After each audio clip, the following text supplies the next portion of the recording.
راوی کہتا ہے اسماعیل ابن عبد الخالق قال کنت عند الصادق علیہ الصلوۃ والسلام، میں امام صادق کی خدمت میں تھا، فرمایا فجرا ذکر ہوا ذکر صوم شعبان، فقال الامام الصادق ان فی فضل صوم شعبان کذا و کذا، امام نے بہت سارے اس کے فائدے بتائے، حتی یہاں تک پہنچے ان الرجل لیرتکب الدم الحرام فیغفر له، فرمایا اگر کوئی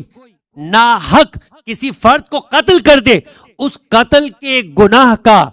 عقاب ختم ہونے کے لیے بھی روز شعبان جو روزہ رکھتا ہے وہ اس کا جبران بن جایا کرتا ہے. یعنی روزہ شعبان کا روزہ انسان کے اتنے بڑے گناہوں کا کفارہ ہے کہ خون ناحق کو بہانا جو خدا کی نگاہ میں کل قتل الناس جمیعا ساری انسانیت کے قتل کے برابر ہے، کہ اگر ایسا گناہ بھی انسان کر چکا ہو اور ایسے گناہ کا گویا سزا اور ایسے گناہ کی خدا کی جانب سے عقاب کو اپنے نامہ اعمال سے دھونا چاہتا ہے، شعبان کو روزہ رکھے، خدا ایسے گناہوں کو دھو دیا کرتا ہے. درود پڑھے محمد و آل محمد پر.